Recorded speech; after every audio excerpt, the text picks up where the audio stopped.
Forward.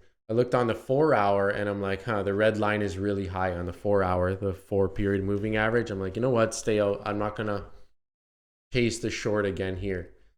So I flipped it a few times, but yeah, over here, I'm like, I was thinking it was going to dump lower, but then I'm like, oh, there's all this volume here. Like, maybe not. It might bounce off this area because that was my original target, 99.7, I said. It kind of pretty much bottomed right around there. It just went a little bit further. We're probably going to get a pretty tight candle here. We're going to see how it reacts to the inauguration tomorrow, right? So it could be a sell the news. It could be somehow a buy the news. I mean, it's anybody's guess here.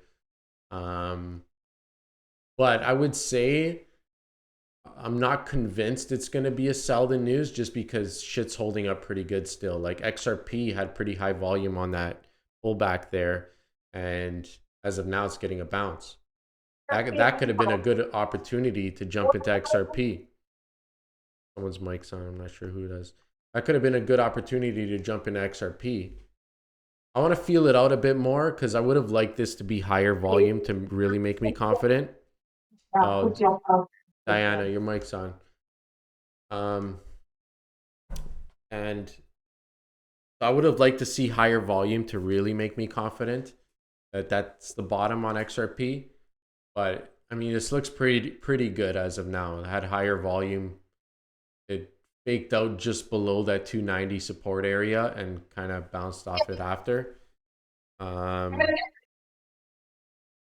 Anyways, so I've been focusing, especially with these scalps, you really gotta look at the volume.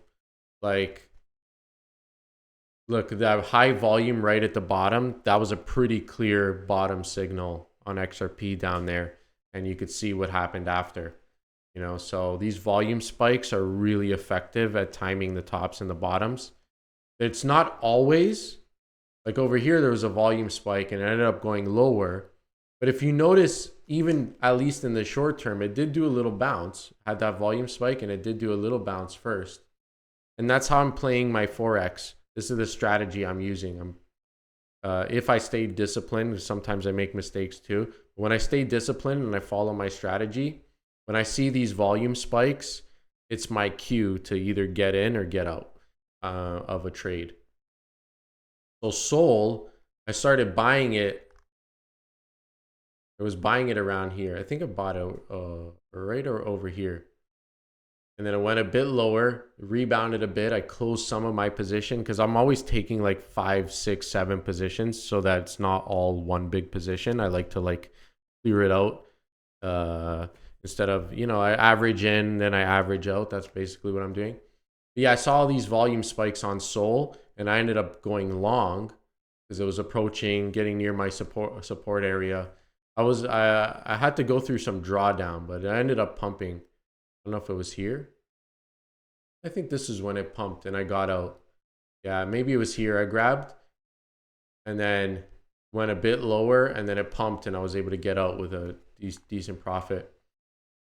But yeah, I'm watching the volume spikes a lot. Sometimes they're not as effective. Like over here, wasn't as effective.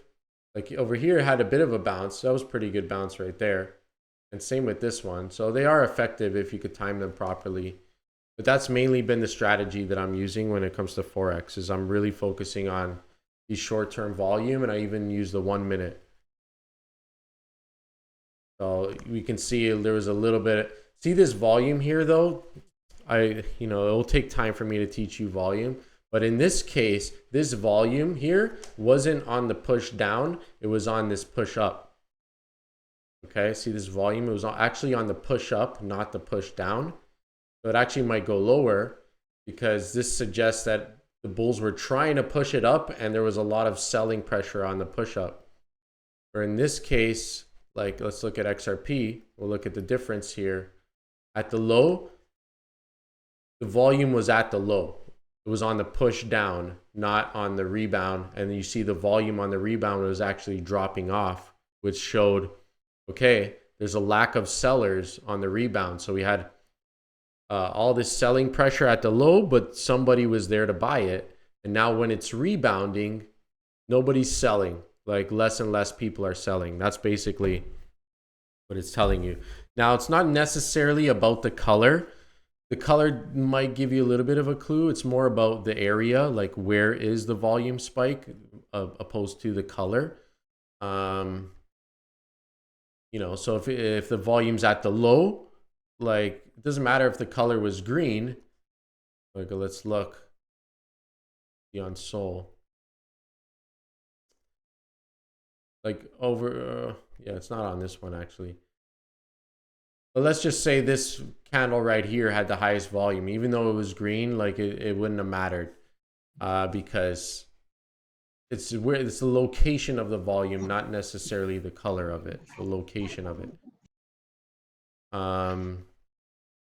Like I was explaining here, the location of this volume, it's on this push up over here, you know?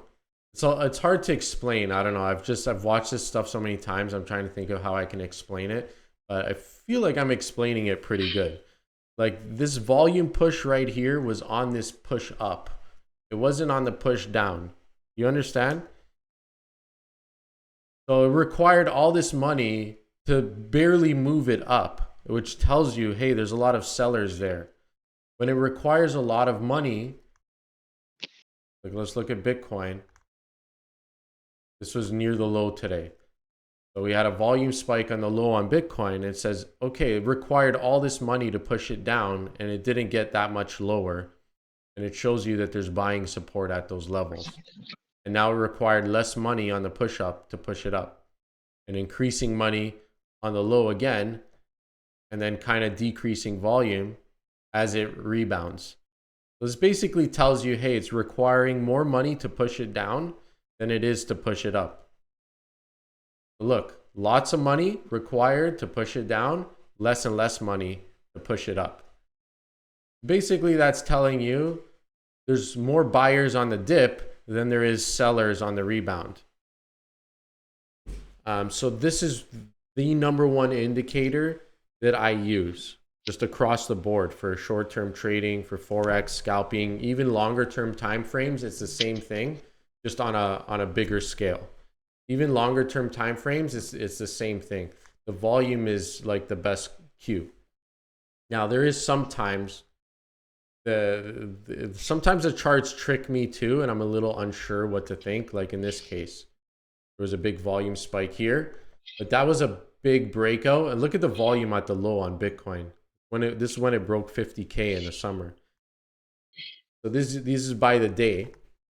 This is when it broke 50K in the summer, and you see this huge volume spike, and that says, hey, there was a lot of buyers on that dip, right? And then it came double bottomed, high volume again, and look at us since then. Fucking thing exploded. There was high volume at these higher prices up here. Over here there was too, but I guess this was just breaking out here, and it just kind of never looked back. So this is when it will trick you a bit, because in this case it had high volume, but it kept going. But in this case, I would say it's because it's a breakout of a very key long-term level. Then you're going to expect high volume. It's not surprising to see high volume in that case. So on a breakout, the volume might be high and it might not reverse. But if something's like flushing down in this case, and then the volume spikes, so it says, well, everybody just panicked and it's probably going to flip. You see, since we've been getting higher volume at these highs on Bitcoin, it's been stuck. Sometimes you get the high volume and then the price just gets stuck and it gets trapped between all the volume. And it consolidates. So high volume often suggests a reversal, or it often suggests impending consolidation, that you might get days or weeks or even months of sideways action once you get a big volume spike. Yeah, so I was looking at Fartcoin and I was telling people I'm bullish Fartcoin. This one looks the best. Why? Look at all the volume at the lows, and it's just less and less money as it goes up. And then even on this pullback here, high volume on the pullback. This was in December. It was like 20 cents then. and less money to push it up. And that's why I was telling people fart coin looks good. Fucking so stupid, but it looks good because all the volume's at the low, not at the highs. Now we can't expect to get this much volume again because the price is way higher. The price is only like a 1 cent over here. So we can't expect to get this much volume again. But, you know, we have a little bit of a red flag here. In this case, we have the highest volume that we've seen in several weeks now on this candle at the high, and we have an upper wick of profit taking. So now we have a little bit of red flags to say, okay, it's at least going to cool off probably. At minimum, it's probably going to cool off. So this would make me say, okay, I'm not going to chase it here because now not only is it overextended, we got an upper wick of profit taking, but we also have higher volume than we've seen in several weeks. So volume is very key. It's the number one indicator. This is XRP.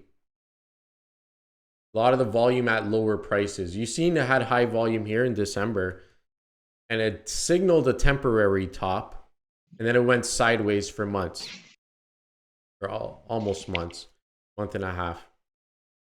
So high volumes often suggest a temporary reversal at least, and consolidation. And we got 2 months of consolidation, and now we broke that level on less volume, and now all this money is now in the green.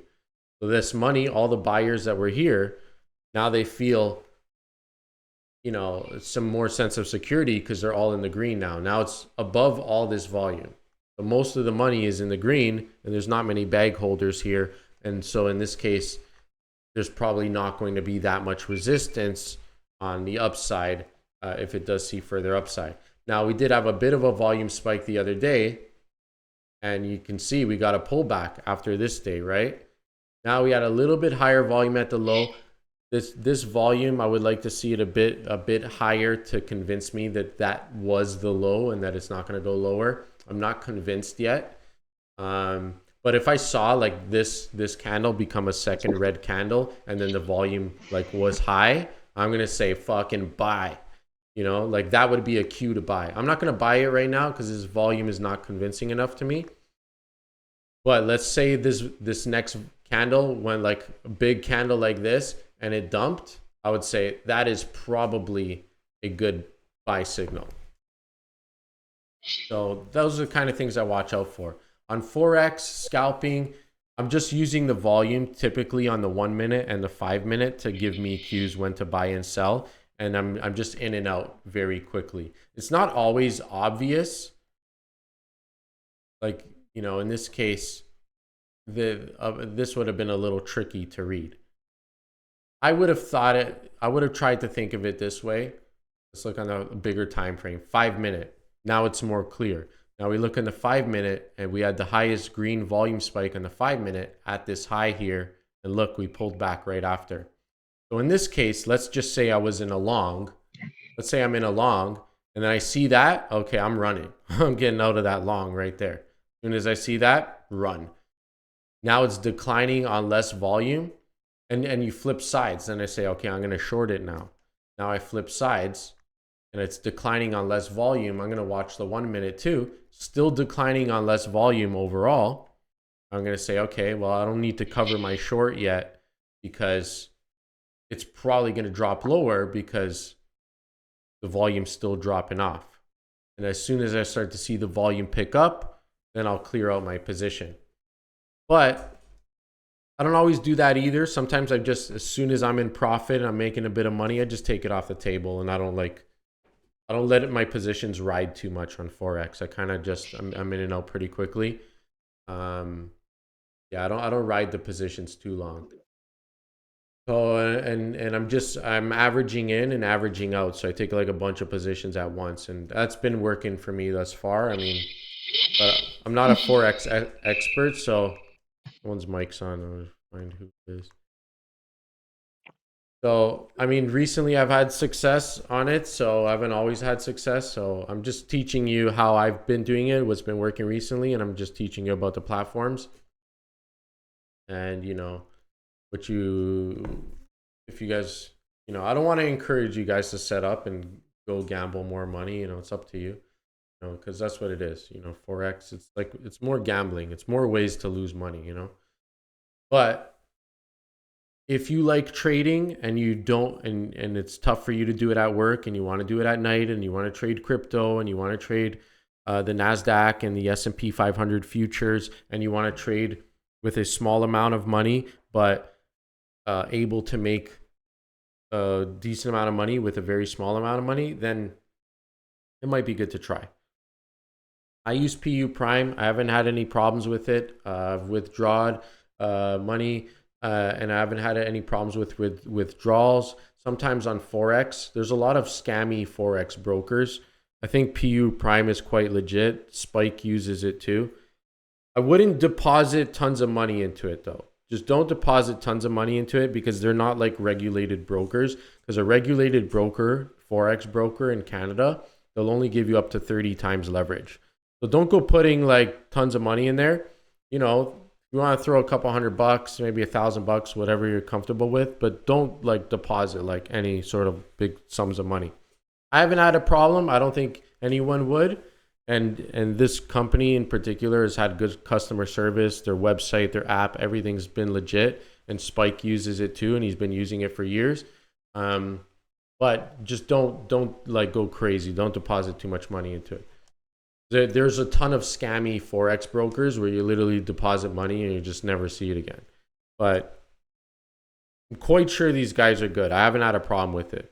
Like I withdrew money. They sent it to me. It took 1 day. E-transfer they sent me. And that's how I deposit as well. I deposit with an e-transfer.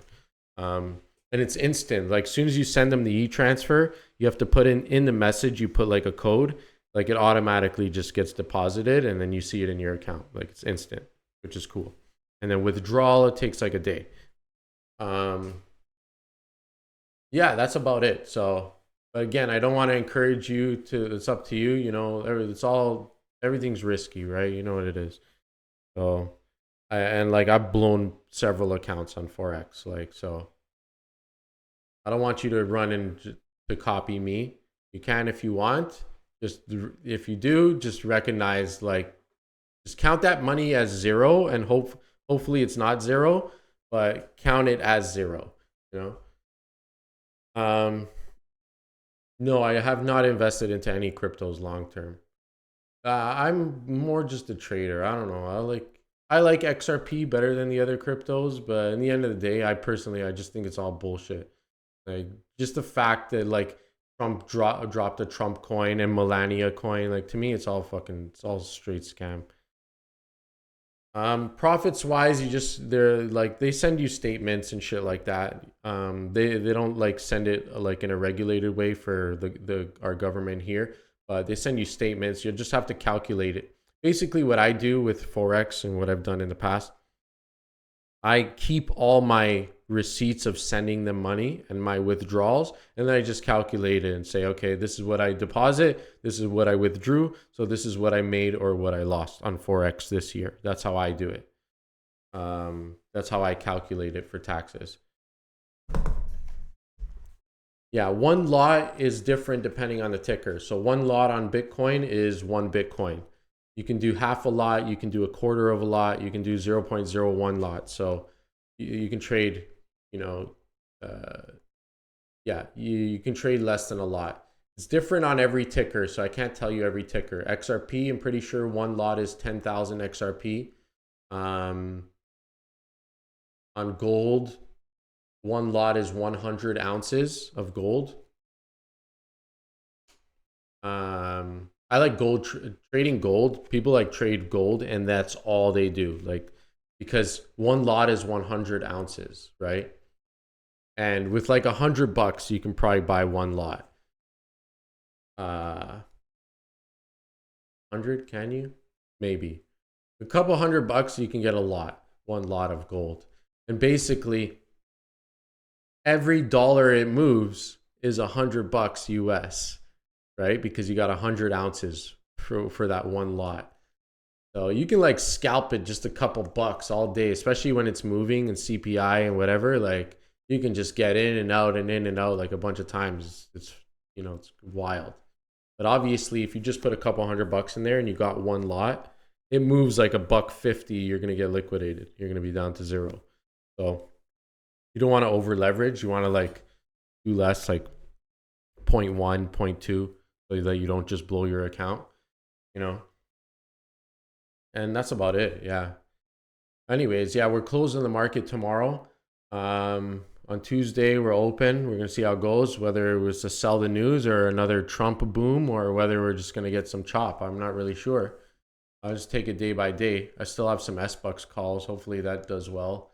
I'm not like 100% certain about it, but you know, I've been taking a little bit more risk lately, so just feel like I'm on a little bit of a lucky streak. So I'm just hoping I am, and the world keeps delivering the law of attraction and just sends me good things and money. So hopefully things keep going well for me. But yeah, we'll see. So yeah, that's about it. I mean, if you have any questions, I'll try and help you. If you can, just try like ask me when I'm on the lives and stuff. And yeah, I'm willing to do if people have accounts, we can run this up at night. I mean, we could be trading right now. These little moves, you can get in and out and in and out. Like, you know what I'm saying? You could short Bitcoin here, long it here. You can do it. You can do this all day. You could be making money nonstop. You know, don't get too addicted though, because then you won't even be able to sleep. That's a problem I have with Forex, because like it'll be like 11:30, 11:40 at night. I want to sleep, but maybe you're stuck in a position. And you're like, oh, what the fuck do I do? Do I close it at a loss, or do I sleep? You can put stop losses too, you know. But yeah, so I'd be down to do some like sessions at in the evenings, not every day, but you know, where we just trade this shit together. You can trade the futures, you can trade oil, you can trade Bitcoin, you can fucking trade orange juice if you want. You can trade I didn't see lumber on there. You can trade sugar, cocoa, fucking uranium, wheat. Like they have fucking everything you could trade on the Forex market. So pretty wild. Anyways, I'm gonna sign off now. I'll post this video again if you want to watch it later. The first part where I was showing the MetaTrader app, I didn't record that unfortunately. But you know, that's it. All right, I'll see you guys later or Tuesday. All right, have a good night, guys.